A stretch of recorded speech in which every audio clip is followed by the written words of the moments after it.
días, buenas tardes o buenas noches, porque la artista multidisciplinar con la que voy a tener el privilegio de conversar ahora tiene predicamento tanto en el hemisferio norte como en el hemisferio sur. De hecho, es argentina, me refiero a Lola Arias, una creadora que ha trabajado tanto la performance como la creación literaria, la dirección de teatro como la dirección de cine. Y encaja como un guante en este festival, en el Festival 10 Sentidos, porque en esta 10ª edición de este encuentro cultural, este festival que se celebra en Valencia se ha convertido en un escaparate de las artes vivas, donde convive todas las variantes de las artes, desde la plástica hasta la literaria, cinematográfica y, por supuesto, de artes escénicas. El festival todos los años tiene una columna vertebral, un lema que lo articula y que sirve precisamente para subrayar el papel que juega el arte como motor de acción social y para reflexionar, para investigar de una forma artística sobre los problemas que acucian a la comunidad, los problemas que más preocupan en ese momento. Este año el lema son las fronteras y Lola precisamente es una creadora que ha trabajado, ha roto las fronteras en lo que se refiere a géneros, lo que se refiere a clases sociales, generaciones, ficción, realidad, así que está muy curtida en esto de lo transfronterizo. Buenas, Lola. Lo primero que te quería preguntar, primero agradecer compartir esta hora con nosotros y por otro lado quería preguntarte en este año largo de pandemia, saber, ha habido creadores que han utilizado el arte como una manera de catarsis, de denuncia, de diario, no sé en tu caso la pulsión creativa, porque sí que has estado muy activa, ¿cómo te ha servido de ella? Bueno, en realidad creo que como muchos artistas al inicio de la pandemia, digamos que quedamos todos como en una especie de estado de congelamiento, porque nuestro trabajo fue interrumpido, algunos en el medio de los ensayos. Yo recuerdo que estaba empezando a ensayar una obra en Italia cuando empezó la pandemia y de hecho llegué a Italia un domingo y el lunes empezaba a ensayar y el lunes cerró toda Italia. O sea que fue como brutal, era como no poder comenzar y no saber mucho dónde estabas parado. Y luego a partir de ahí, digamos, más allá del miedo a morir que tuvimos todos y que aún tenemos, y el miedo a este desastre global, lo más difícil yo creo que fue lidiar con una sensación que todavía es muy fuerte, yo creo, de que los artistas no tenían más un lugar dentro de la sociedad, como no solo nos habíamos quedado sin trabajo, sino que parecía que no teníamos ninguna relevancia. Aquí en Alemania se hablaba mucho de las profesiones relevantes y de la importancia de ciertas tareas para sostener a la sociedad. Los artistas no estaban dentro de esa lista de las profesiones relevantes. Y de alguna manera ese primer miedo a morir, que después se convirtió en un miedo a no volver a trabajar o que no abran nunca más los teatros, después se transformó también en la necesidad de crear espacios virtuales de encuentro que funcionaran, digamos, para unir y para ligar artistas de otros lugares. Y de hecho hice un proyecto llamado Mis Documentos, Share Your Screen, que era un proyecto que hice virtualmente vía Zoom de conferencias performáticas donde artistas hacían una conferencia desde el living de su casa, desde su cuarto, desde su escenario doméstico sobre un determinado tema. Mis documentos tienen que ver con esa carpeta en la computadora donde guardamos esos archivos personales, secretos, interminados. Y estos artistas trabajaban sobre sobre uno de esos archivos, alguno de esos archivos. Por ejemplo, Pedro Penim, que es un artista portugués que vive en Italia, trabajó sobre su obsesión por las islas. Después una artista china que hizo todo un trabajo sobre la hambruna en China, pero la relación también con la pandemia hoy, era como una especie de diario de la pandemia mezclado con un archivo filmaciones que ella había hecho sobre la hambruna en China en los años 60. Entonces, cada uno de estos artistas hacía su pequeña performance desde el living de su casa, y eso fue algo muy importante para mí en los primeros meses de la pandemia, porque fue una manera de mantener vivo el arte y la relación con otros artistas y con espectadores, porque venían espectadores de todo el mundo a esas sesiones de mis documentos. Uh-huh. Quiero invitar a la audiencia, porque aunque es una entrevista, es un encuentro abierto, con lo cual hay espectadores que nos están escuchando y que al término de nuestra conversación entre Lola y yo podrán formular sus preguntas. Si es que algo no ha sido revelado ya por Lola, porque por lo que voy viendo va a contarnos muchas cosas y de manera muy detallada.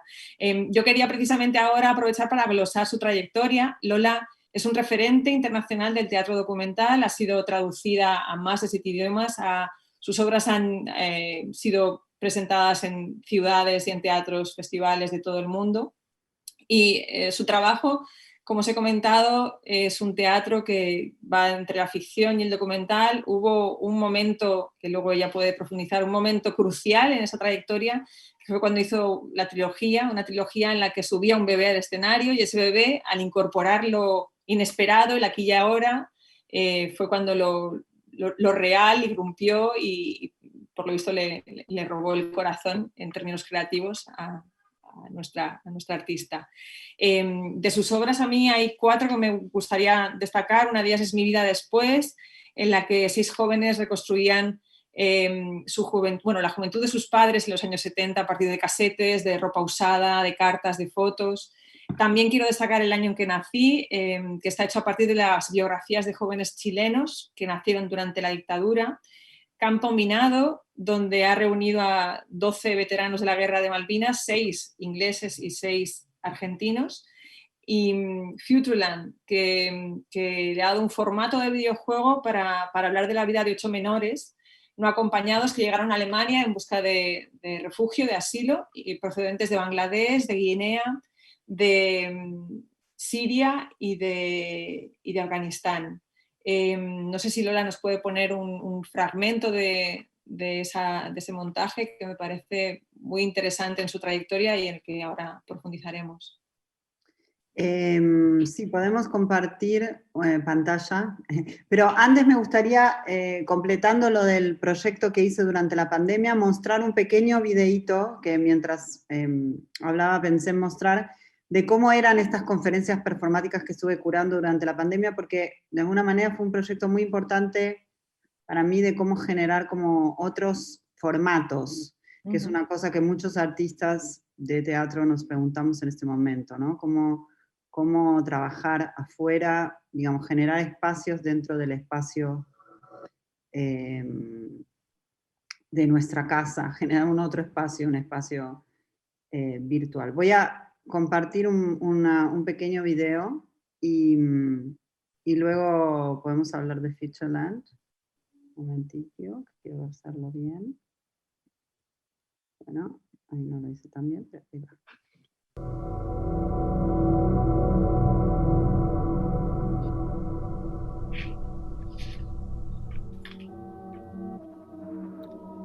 There is nothing that he fears more than talking about it. Because talking about it, as it turns out, is hard for him.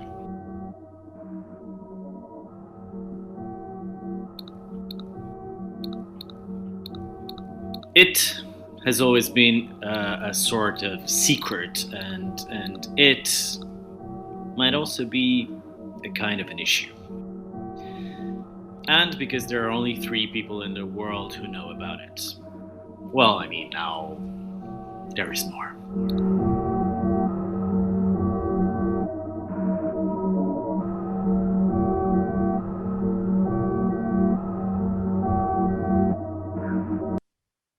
Bueno, he mostrado ese pequeño video que está en inglés y básicamente este artista portugués abre como esa especie de suspenso alrededor de una obsesión, que en este caso es su obsesión por las islas, iba abriendo ese archivo de historias y de imágenes de islas, esos viajes virtuales que él siempre hizo, y hizo una conferencia performática con el tema de las islas, con el tema qué es una isla o qué significa, digamos, la poética de las islas y los mapas y demás.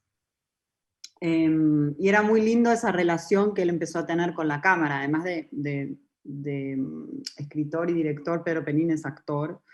Y entonces, cómo desarrollar una relación en el Zoom con espectadores en una situación en la cual ya no existen los teatros, ¿no? Eso para mí fue el primer, digamos, desafío de la pandemia, que sigue siendo un desafío hasta el día de hoy. Eso, cerrando mis documentos, y sobre Futureland, que era la obra sobre la que me estabas preguntando, Begoña, esa fue la última obra que sí, que estrené antes de la pandemia, en octubre del 2019 en el Coqui, y como bien decías, es una obra cuyos protagonistas son un grupo de menores no acompañados, o sea, chicos que llegaron solos desde Siria, Afganistán, Guinea, con 11, 12, 13 años, 14, cruzaron fronteras, el mar, el mundo a pie, con traficantes, con personas que los fueron llevando a lo largo de ese camino, e incluso solos con otros niños o jóvenes, y llegaron a Alemania y de alguna manera, al ser menores no acompañados, es decir, al haber llegado solos, sin familia, son protegidos temporalmente por la ley alemana y entran en un proceso de asilo que hasta los 18 años, digamos, tienen tiempo para conseguir el asilo y están en una especie de periodo de prueba, digamos, donde no pueden ser deportados, pero tampoco saben cuál es el futuro que los espera, porque tampoco saben si van a ser reconocidos como refugiados o no. Y ese proyecto, en realidad fue un proyecto bastante fuerte y largo que yo hice, donde fui a estos lugares, digamos, estos Heims, le dicen en Alemania, estos como hogares donde viven estos niños o jóvenes que llegaron solos a Alemania. Y después de haber entrevistado muchos trabajadores sociales y psicólogos y niños y jóvenes y demás, organizé una serie de talleres en el Teatro Gorki, y a partir de esos talleres fuimos encontrando un grupo que eran 8 protagonistas al final, los que eran, digamos, las figuras centrales de la obra. Es un tema que, por lo que me da la sensación que es un tema que te interesa mucho, al menos en los últimos años, el tema del asilo, del estatuto de refugiado, porque hay otra obra con un arqueólogo sirio, me parece, What They Want to Hear, que también trabaja sobre este limbo, sobre el esfuerzo, sobre la representación de lo que quieren escuchar para darte el asilo y lo que quieres decir, que en realidad te lo callas porque la forma en la que exteriorices cuál es tu situación a lo mejor juega en tu contra. No sé si, claro, eso enlaza perfectamente con el trabajo de las fronteras, ¿no? Con el hecho de traspasar fronteras físicamente.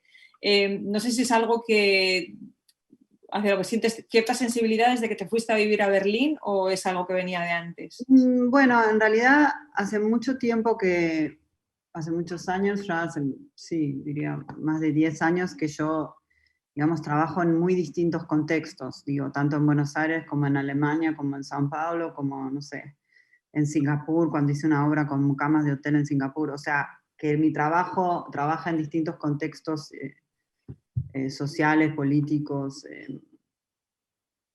pero para mí lo que tú decías, justamente la unión que hiciste con ese otro proyecto es muy importante, porque en un momento empecé a trabajar puntualmente sobre cómo es la situación del asilo en términos casi, te diría, teatrales, en el sentido de cuál es el relato que se construye en esa situación, en esa oficina a puertas cerradas, donde hay una persona que juzga a otra básicamente por su narración. O sea, lo que importa es ser un buen narrador, porque en realidad es lo único que tienes. Si tú viniste de Siria o de Afganistán y no tienes ningún documento, nada que pruebe ni qué situación viviste, ni qué tipo de, digamos, de situación, porque tú tienes que probar que mereces asilo político, pero no tienes forma digamos, de probarlo con documentos, lo tienes que probar con tu relato, con tu narración, y entonces se vuelve una situación, digamos, performática, que el que es un buen narrador va a conseguir asilo, y eso no quiere, no es una no estamos hablando de verdad o mentira, sino que estamos hablando del arte de contar una historia, y de cuál es la historia que el otro quiere escuchar. Y eso es un tema que me interesó mucho y que trabajé en esta obra con el arqueólogo sirio, que sigue aún 7 años en un proceso de asilo interminable porque nunca le terminan de dar el asilo. Una persona que viene de Derá, que es donde empezó la revolución en el 2011 y que aún hoy sigue luchando por tener estatus de refugiado. Y a partir de ese proyecto que hice en Múnich, yo empecé a entrar en contacto con menores no acompañados en el proceso de investigación, y después decidí hacer esa obra con menores no acompañados en Ecuador. Quería mostrar unas imágenes para que también personas puedan imaginarse cómo se ve esa obra. Futureland son estos 8 protagonistas.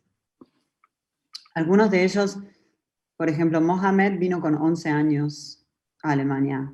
Él cuenta en la obra como un poco como desde Siria, como ese último momento en que la madre como se despide de él y le dice, bueno, esta es la única posibilidad de salvarte, y lo manda solo, como una escena muy que uno no puede imaginar como qué situación lleva a una madre a mandar a su hijo de 11 años con una persona para salvarlo.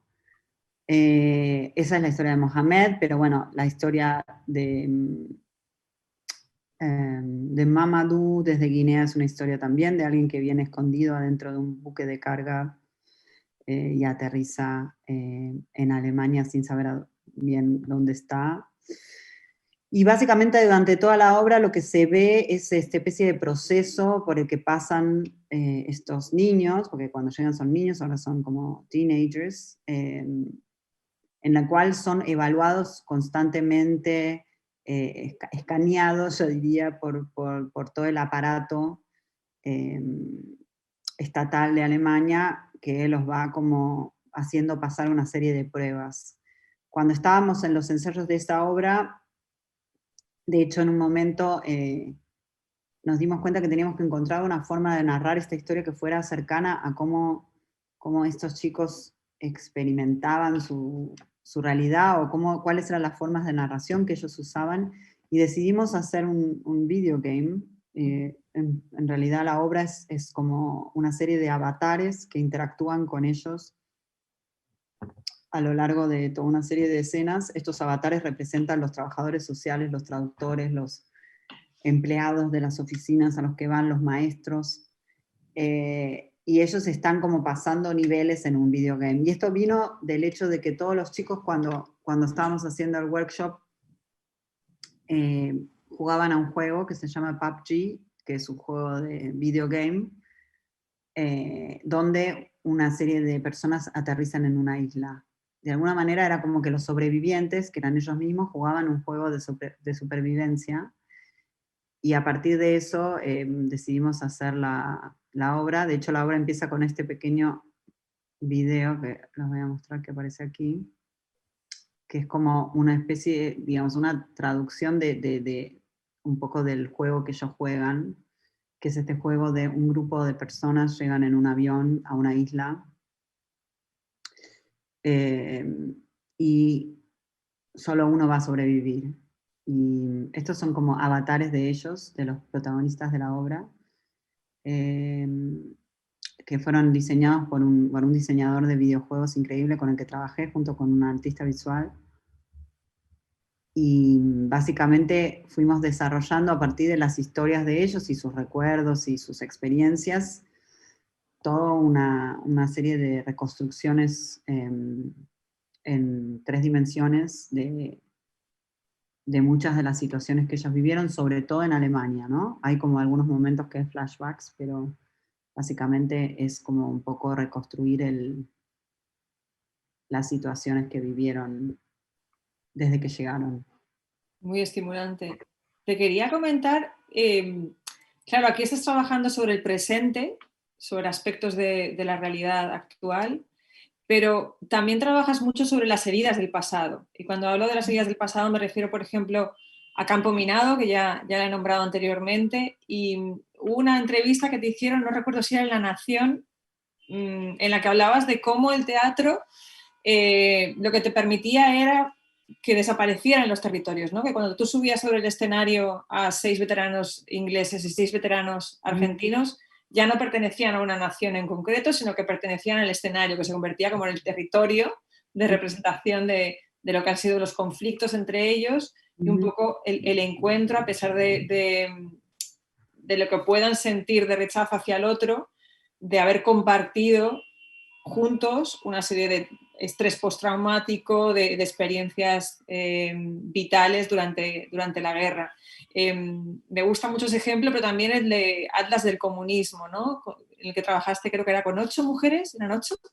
Mujeres de la República Democrática Alemana, para reconstruir ese país que ha desaparecido, que era un país socialista. Y vaya que además estamos hablando de si hay muros que son significativos, ¿qué significado tiene el muro de Berlín? Entonces quería que me hablaras de cómo te gusta trabajar las heridas del pasado y trasladarlas al presente.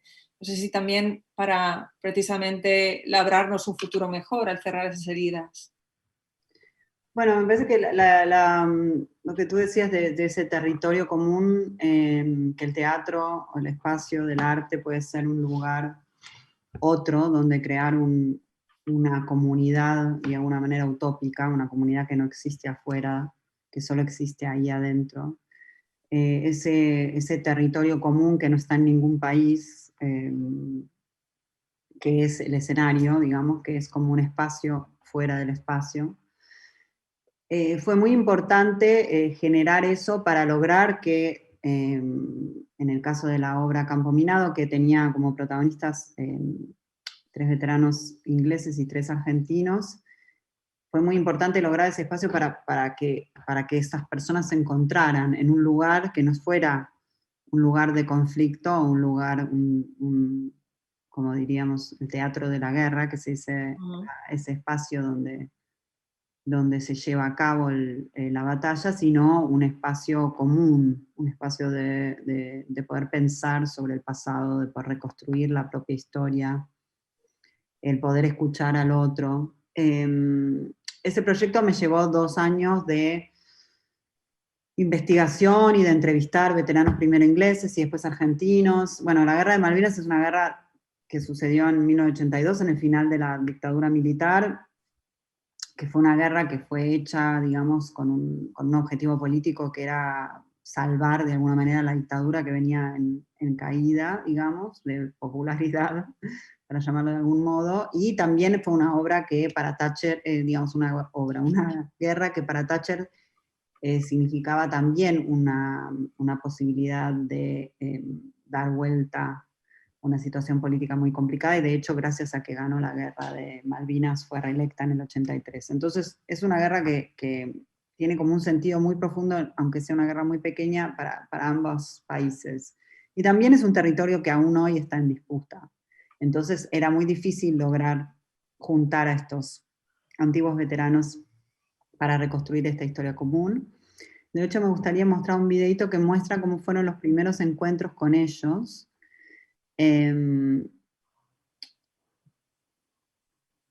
Porque, bueno, a partir de las entrevistas que yo hice con ellos, fui encontrando a los protagonistas de esta obra. Ahora vamos a mostrar un pequeño video donde se los ve en un estudio de filmación donde hicimos los primeros encuentros. ¿Edad? 53 años. ¿Rango? Soldado. ¿Rol de combate? Apuntador de mortero pesado 120. ¿Profesión actual? Pintura, hago trabajo de pintura, jardín y deporte. Hago mucho deporte. Name? Jim Bush. Age, 54. rank, Private. current profession, Police officer. edad, 53. rango, Jubilado. rol de combate, Soldado mediocre.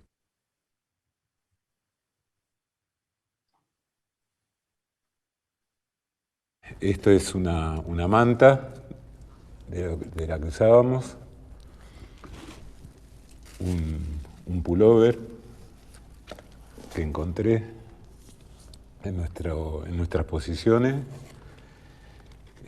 Nosotros habíamos muchos soldados que teníamos 2 pares de borseguí y bueno, algunos todavía hay en el campo de batalla, ¿no? As we had some prisoners, we took their equipment from them. Some of the stuff they had were cameras. We were told to seize cameras and take the films out. I managed to secure a film myself. I got it developed. So this is a personal account or personal record of an Argentine soldier on the Falkland Islands. I can't remember which one in the photograph it is, but I'd just like to think that maybe survived. Maybe I can return him one day. El gringo nos puteaba. Puto, maricones, tiren la concha de su madre, tiren la reconcha de su madre. Y el gringo salió de las piedras, como que me dio un lugar. Entonces yo arrodillado, temblando tiré un poquito, se me trabó el fusil, le saqué el cargador, lo destrabé, volví a tirar, ni miraba. Cerraba los ojos, temblaba. We couldn't afford to take prisoners on the battlefield because we were moving forward and we only had enough men to fight the battle. So we had no choice but to kill them.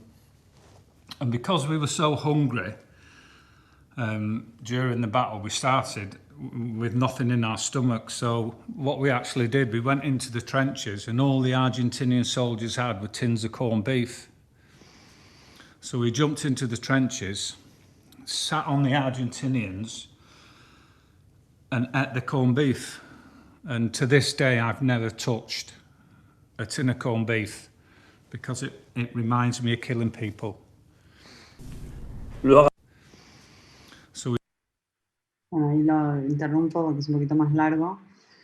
Pero bueno, en ese video se puede ver cómo fue el encuentro con cada una de estas personas, porque yo hice estas suerte de audiciones durante un largo tiempo donde venían y mostraban esos documentos del pasado, esos objetos de la guerra, y a la vez reconstruían algún momento de la guerra actuándola de alguna manera solos en el espacio.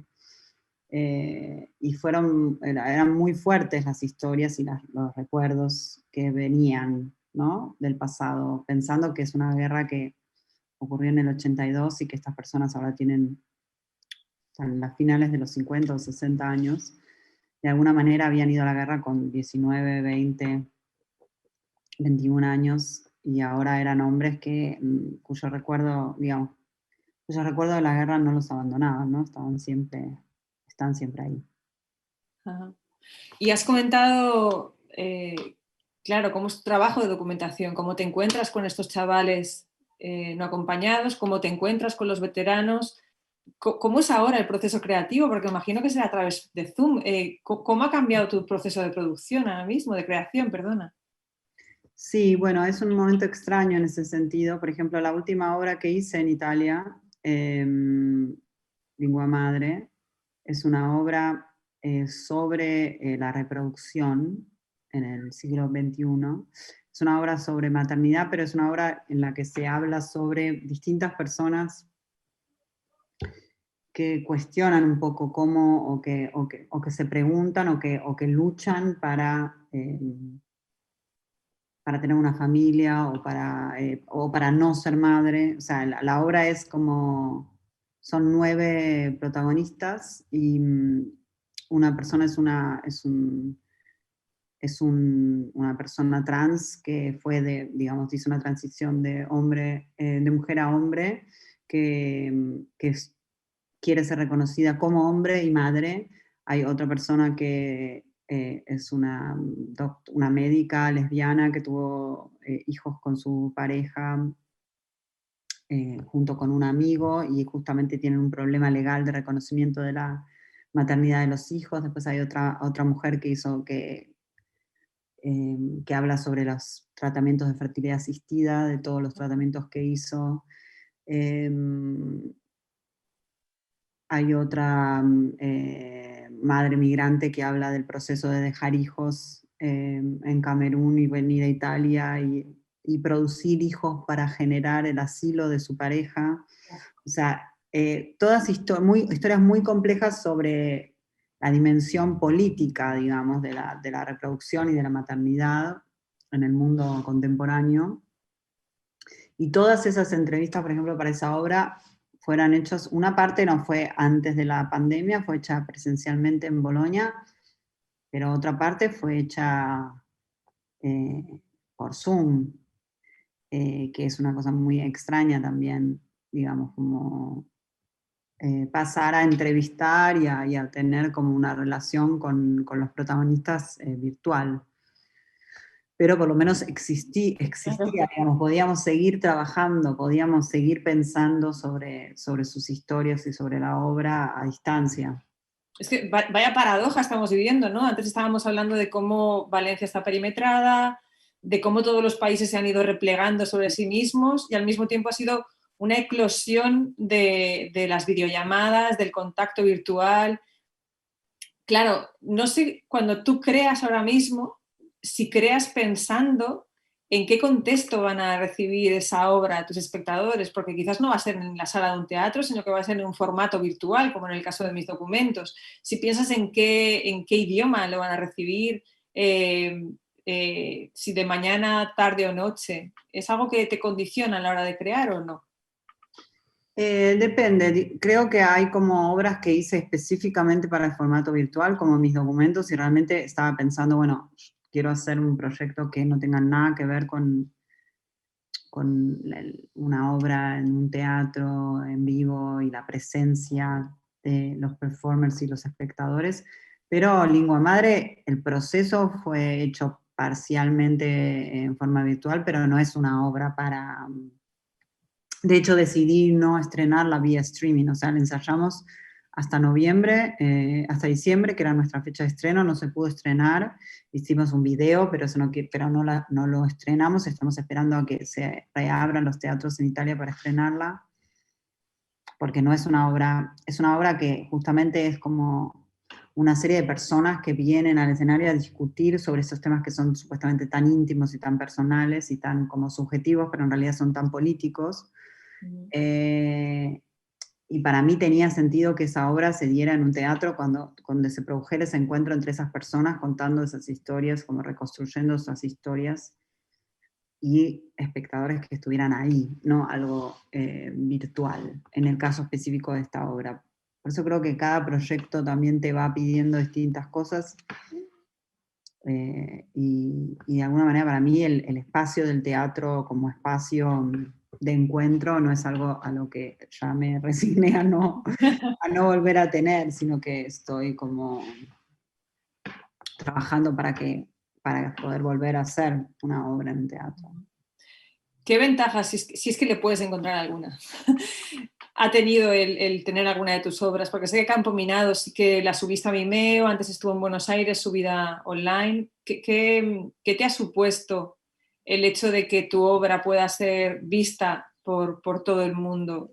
No sé si te has encontrado con espectadores localizados en zonas que ni te hubieras imaginado que prestan interés a tu creación. Sí, eso pasó un poco también con Futureland, se hicieron streamings desde el Teatro Gorki y me sorprendía ver como gente que me escribía de lugares que nunca hubiera podido llegar a ver la obra de otra manera. Eso siempre está bueno. Pero no es que para mí el streaming en sí es algo, o sea, es muy distinto, por ejemplo, mis documentos, que un streaming de una obra que está pensada para el teatro. O sea, un streaming de una obra pensada para el teatro, bueno, es otra cosa, pero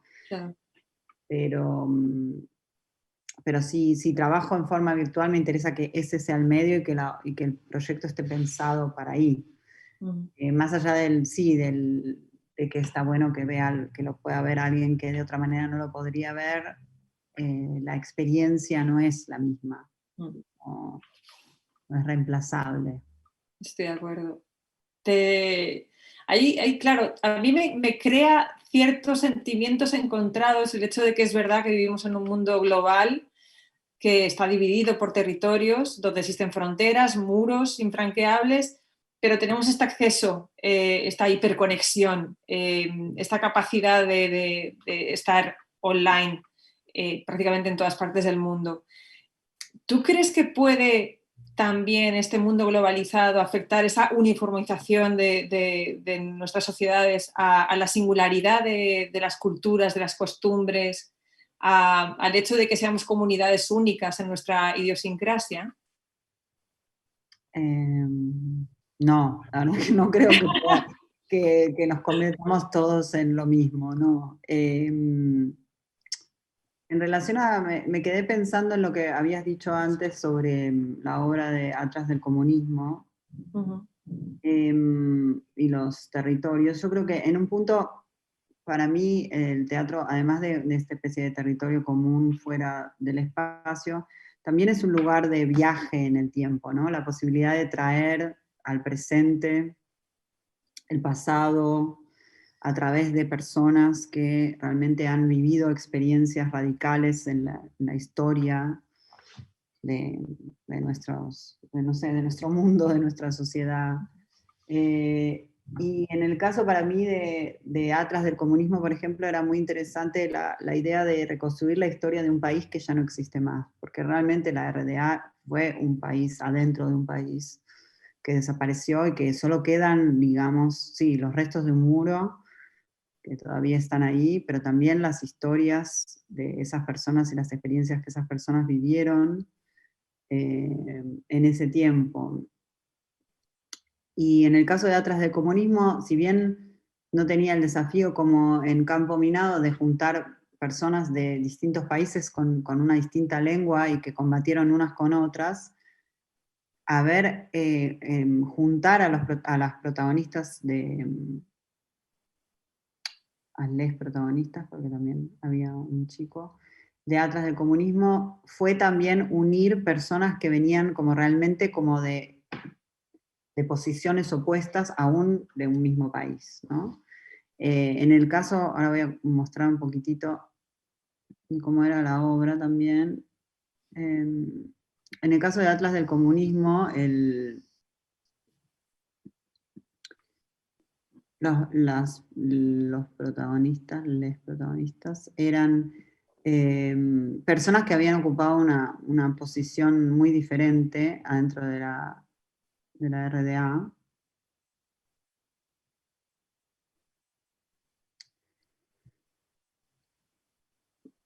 Por ejemplo, a Salomé Agüenin, que es una persona que, de hecho, una mujer judía que escapa del 39 a Alemania y se va a vivir a Australia y vuelve durante los años 60 a Alemania y decide irse a la RDA por comunista y termina trabajando para el Stasi. Convivía con Yana, que no está en esta foto acá, chiquitita, que era una cantante punk que fue presa durante los años 80 por cantar canciones contra el régimen. Tenía una canción que se llamaba Nazis, Vida in Ostberlin, como los nazis de nuevo en el Berlín del Este. Y estas personas que de alguna manera tenían, digamos, ella de hecho como miembro de la Stasi denunciaba a personas como Yana, sin embargo estaban juntas en el escenario y reconstruían sus propias decisiones e historia. Voy a mostrar un videito muy chiquito de esto.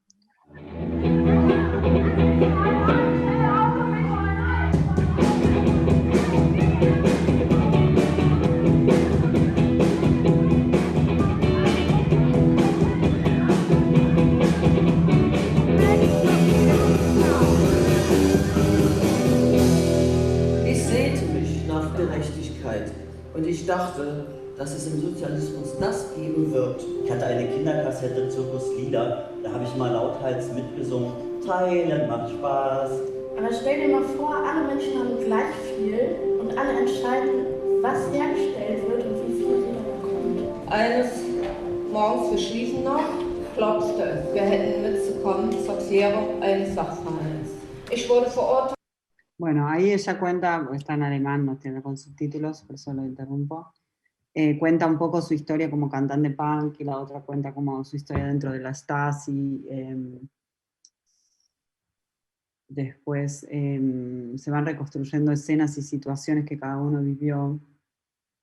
Pero ahí en este caso realmente el escenario no es solo ese espacio común, sino también ese lugar como de máquina del tiempo donde se reconstruyen esas historias del pasado que de alguna manera están enterradas debajo del suelo de este país, digamos, ese otro país que está adentro, que quedó como sepultado. Y en el caso de este proyecto creo que fue muy, casi, sí, tan desafiante unir a estas personas para reconstruir la historia de la RDA, como fue unir a antiguos enemigos de guerra para reconstruir la historia de las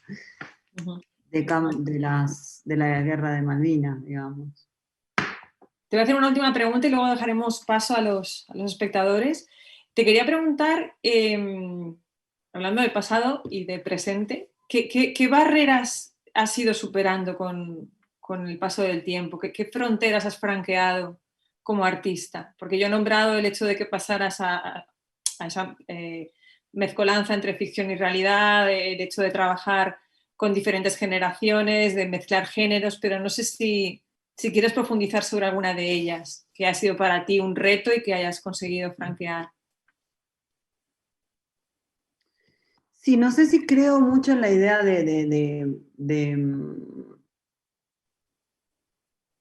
vencer como un reto en el sentido de, no sé si uno como artista va como venciendo retos, como si fuéramos como el videojuego del que hablábamos antes. Sí, o corredores que van como rompiendo sus propias marcas, sino más bien creo que uno se va encontrando con distintos problemas a lo largo de los trabajos que hace y entendiendo cómo transitar ciertas zonas de conflicto, de cómo trabajar con otros de distinta manera.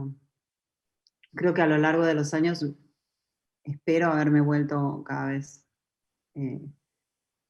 menos tiránica y más empática, digamos, de alguna manera. Como director siempre uno tiene como una tendencia a querer controlarlo todo, y creo que con los años un poco esa tendencia al control deja más espacio a los otros, a todo lo que el otro trae y el desafío que presenta también dejar que cada uno pueda hacer y tener ese espacio dentro de la obra. Pero creo que es algo que es un ejercicio constante, que no hay como una superación, sino un volver a encontrarse y a preguntarse, bueno, ¿por qué hago lo que hago? ¿A quién le importa? ¿Qué sentido tiene? ¿Para qué? Y la verdad es que a lo largo de los años no siento como un avance, sino más bien como que siempre, de alguna manera, cuando voy a empezar una obra, la semana que viene empiezo a ensayar una obra nueva con personas mayores en Hannover, una obra sobre... La revuelta, ¿no? ¿Es? La revuelta, sobre personas mayores que no aceptan ser puestas en este lugar como de espectadores de la vida, encerrados en sus casas. Y voy a trabajar con personas mayores y con cuidadores, personas que trabajan cuidando a otros, y me doy cuenta que el lunes empiezan los ensayos y cada vez que empiezo un proceso tengo la misma sensación, no tengo idea cómo voy a hacer para hacer la obra, no sé qué vas, porque realmente no es que tengo una obra escrita, tengo una serie de ideas y una investigación y unas personas que encontré, pero todo se va desarrollando con ellos y con ellas. Y en ese sentido no me siento más preparada hoy que hace 15 años. siempre siento ese mismo pavor, ese mismo terror, como de decir, bueno, ¿cómo va a salir esta aventura? Pero imagino que si dejaras de sentirlo, dejarías de ilusionarte en los proyectos. Ese gusanillo que debes sentir cada vez que... A veces me gustaría, ¿no? A veces me gustaría estar más tranquila, más relajada, diciendo, bueno, algo va a ser bueno porque ya... pero no, la verdad es que siempre tengo ese terror, pero básicamente porque mi trabajo se hace en los ensayos, entonces, por más que yo pienso y te leo cosas y anoto y escribo, etcétera, es como, hasta que no empiezo a ensayar no tengo idea de cómo va a ser la obra. Claro. Pues vamos a dar paso a los espectadores, a ver qué me preguntan por aquí. Vale, a ver. ¿Cuáles son para ti, Lola, las fronteras del futuro? Fronteras del futuro. Hola.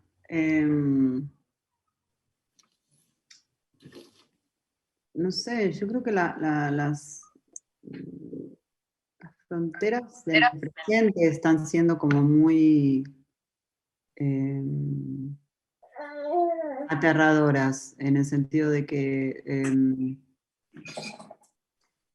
la idea de que ahora, digamos, del cierre de la frontera, ¿no? Justamente la pandemia, todo el tiempo se habla del cierre de la frontera, hay un bebé que está acá. Sí, como en tu obra trilogía. Que quiere decir algo sobre el futuro. Pero quizás tendríamos que preguntarle al bebé. Sobre el futuro. Porque ¿quién más habla del futuro que el bebé? No, pero la idea del cierre de las fronteras, todo esto que pasa ahora, para mí eso es como una de las cosas que más me aterroriza, la idea del cierre, ¿no? Como de que cada país piensa por sí. Por ejemplo, lo que pasa con la vacuna, que hay como, no sé, 10 países que tienen todas las vacunas y no sé cuántos, cientos de países que están como, no tienen nada, digamos, que esa especie de cierre y de pensamiento, bueno, cierro mi frontera, digo, como de sálvese quien pueda, ¿no? Sí, muy autocrático, sí. Sí, como produzco, compro, consigo todas las vacunas que puedo para mi país y cierro mis fronteras y salvo a mi gente. Como esa idea me parece como una idea muy en una situación en la que realmente, o sea, es absurdo lo que pasa, digamos, es absurdo que unos laboratorios decidan cómo va a vivir el resto de la humanidad, que no sea como que no hayan sido expropiados los laboratorios, que no se haya hecho un deal mundial en la cual todos los países hubieran recibido una serie de dosis de la vacuna más o menos pareja, digo, es como lo que está pasando, eso sí, eso me parece como una de las cosas más preocupantes de ese cierre, ¿no? de fronteras. A ver, otra.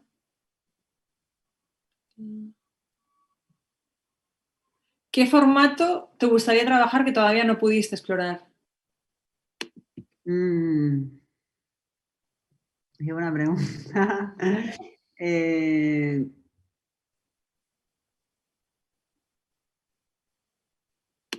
Creo que me gustaría hacer una obra de realidad virtual.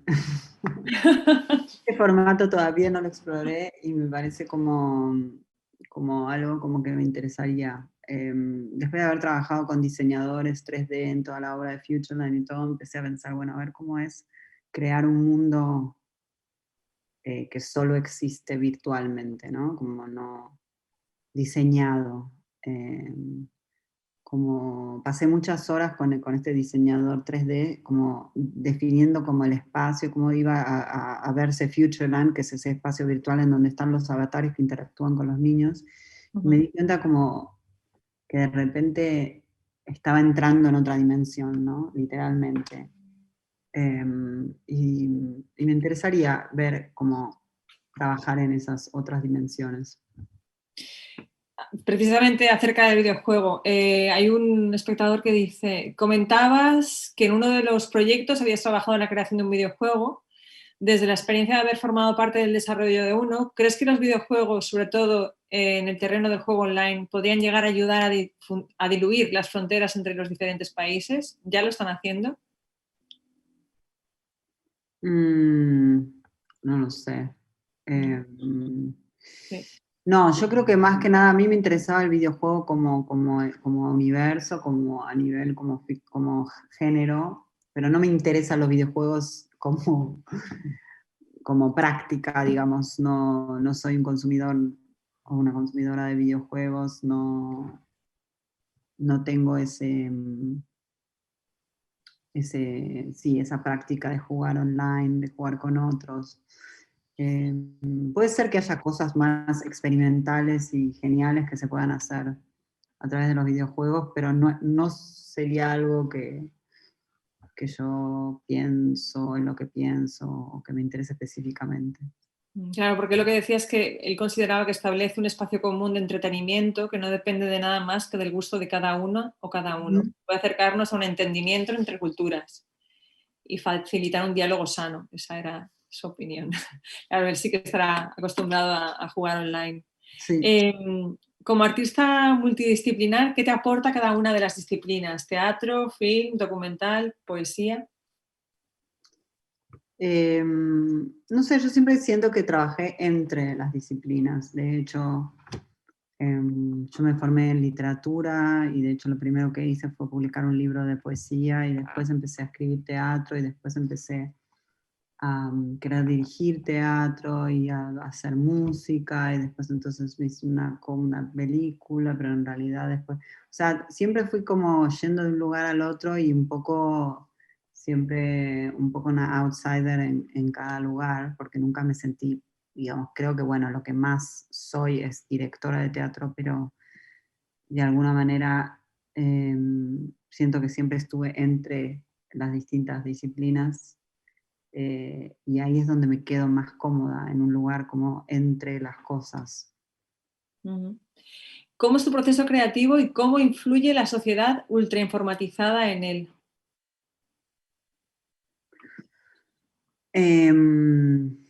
Como diría Bifo Berardi, no, la era de la información sí es como la era de la angustia o de la depresión, en el sentido de que no podemos elaborar la cantidad de información a la que estamos expuestos constantemente. Eso sí me produce ansiedad como a todos nosotros. Me produce ansiedad, pánico, insomnio. Yo creo que vamos a vivir así como estamos viviendo esta era, vamos a vivir la era de los rehabs. Vale. Sí, que vamos a tener que hacer como rehab para desprendernos del teléfono, digamos, para poder vivir, para superar el pánico y la ansiedad que nos va a producir esto increyendo. Una desintoxicación, sí. Sí. Sí, que va a haber como prácticas, no sé, como el yoga para mucha gente, que es el único lugar donde dejan el celular en la puerta. Va a haber como espacios, como que vamos a necesitar cada vez más lugares de rehabilitación de la información, de la exposición a las redes, como lugares donde podamos como concentrarnos. Ir cerrando pantallas al menos en nuestra cabecita. Sí. Sí. Una más, en tu biografía observamos una producción muy prolífica. ¿Cuál es tu método de trabajo para conseguir esa especie de productividad creativa? Ningún método. Es como el delirio, por eso la gente que trabaja conmigo a veces un poco padece mi falta de método, en el sentido de que es todo como en niveles paralelos de pensamiento y acumulación de ideas y cosas y proyectos. O sea, trabajo con mucha gente, si no me volvería loca, pero trabajo con mucha gente que me ayuda a organizar, a armar, como a seguir una cosa mientras yo puedo escribir otra. Trabajo como con equipos muy buenos, porque de artistas y de productoras, mis productoras de Argentina, Sofía Medici, Luz Agranti, mi productora de acá de Alemania, Laura Nicolás, o sea, artistas visuales que trabajan conmigo y que hacen como distintas cosas, o sea, tengo un equipo muy grande de gente que hace posible, porque parece que como que soy yo prolífica, pero no, es porque hay como una fábrica, una fábrica de personas que están como haciendo cosas conmigo, si no sería imposible. Tienes a tus umpalumpas trabajando contigo. Sí. Y a ver, ¿cómo se combina el proceso de la escritura en una sociedad ultra precarizada? Wow. ¿Cómo se combina el proceso de, perdón? De la escritura en una sociedad ultra precarizada. ¿Cómo se combina con qué? No termino de entender la pregunta. La productividad creativa, imagino, porque es la misma pregunta, o sea, es la misma persona que ha preguntado la anterior. Escribir creo que es una de las cosas más difíciles en este tiempo. O sea, para mí como que hago 25 proyectos a la vez, lo que más me cuesta es tener tiempo para escribir. De hecho, como a veces escribo muy tarde a la noche, muy temprano a la mañana, porque son como espacios como más de donde todo el resto de las cosas se apagan y puedo escribir. Pero la práctica de la escritura, de hecho, es como una de las cosas más importantes para mí. De hecho, digo, a veces pienso que es como a través de la escritura que entiendo el mundo, que hago todo lo que hago, digamos, que a través de la escritura me convertí en directora de teatro o en todas las otras cosas, ¿no? Como que lo primero para mí fue la escritura. Quiero despedirme de ti agradeciéndote esta charla que ha sido muy, muy constructiva. Y quería también aprovechar porque imagino que toda esta comunidad argentina, toda tu patria va a estar también atenta a esta entrevista. Entonces me gustaría mandar un abrazo virtual hasta que podamos abrazarlos físicamente, porque sé que en Argentina la situación ha sido difícil. Y bueno, que esperamos que algún día puedas no solamente conversar virtualmente con el Festival 10 Sentidos, sino presentar alguna de tus obras. Sí, sería genial. Muy bien, pues que pases muy, muy buen día y nada, a ver si conseguimos subirnos al lomo de esta cuarta ola y que no sea tan severa como las anteriores. Sí, bueno, muchas gracias. Que abran los teatros en Alemania. Sí, muchas gracias Begoña por esta conversación tan inspirada y también pensada, y gracias al festival por invitarme a conversar. Muy bien. Hasta siempre, Lola. Adiós. Adiós.